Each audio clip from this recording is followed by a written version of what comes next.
The Houston Museum of Natural Science welcomes a new exhibit that combines natural beauty with artistic skill. Amanda Norris gives us an overview. Faberge of the Brilliant Vision includes amazing pieces, especially those owned by the Romanov family. The House of Faberge is known to create almost 150,000 pieces, and in this exhibit you're going to see approximately 350 of those pieces. Anything from the imperial Easter egg, bell pushes, a perfume jar in the shape of a gherkin or a little pickle, as well as some beautiful stoned carvings of animals, flower studies, and some picture frames that were actually given to the Romanov family from one person to the other within the family. The exhibit comes from the Mcferrin Collection, one of the most extensive collections of Faberge in the world. The Mcferrins have a special relationship with HMNS.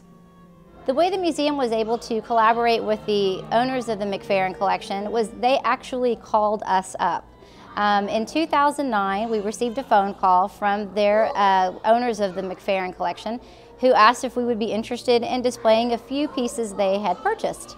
Our president of the museum is a geologist, loves rocks, we call him a rock hound, and he was pretty interested in seeing these pieces. So he went out to their home, he took a look at them, they were the real deal, and we had Faberge Jeweler to the Czars that was on show from 2009 to 2010.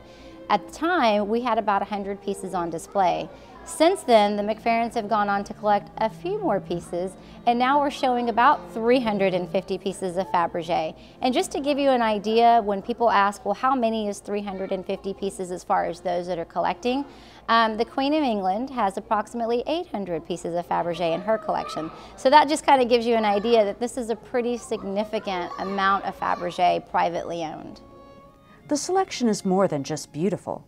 It has important things to reveal about the time and place in which the pieces were created. What's so cool about this exhibit and Faberge himself is as you go through, you see the time period, you see the history. We see the embrace of technology. Faberge rolled with the times.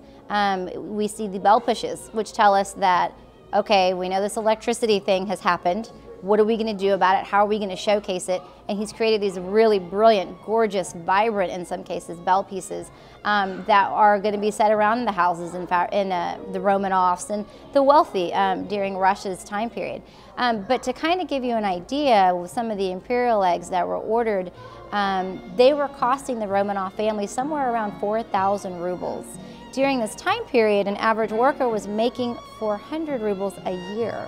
So it was very extravagant. Going into the war and a little bit there after the war when Faberge was still around, the pieces become more sedate. It's more metal, and even in the imperial eggs as well, you start seeing that full of jewels and beautiful and gorgeous and all this stuff, and then it gets really simple steel, simple pieces, and still very elegant because it is Faberge. So we do see that going on, so you can pick up on that. There's pictures of the Romanov family, and so now you get to see the dress of the time period for different classes and things. So that's really, really cool about this exhibit. The reason that this exhibit works so well in a natural science museum is that the pieces that were used to create the jewelry, Faberge was of one thing, he was one of those buy local, use local. He was out there looking for Russian stones, looking for Russian gems, and he would use whatever he could find within Russia first.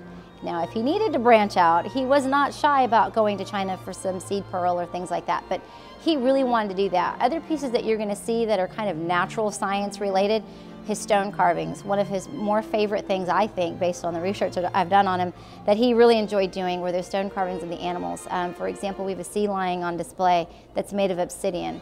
They all come from nature at some point or another, and then it's taking that, what nature gives you, and creating something really beautiful out of it. For more information about Faberge, A Brilliant Vision, visit the museum's website at www.hmns.org. For Day Trips, I'm Stacee Hawkins.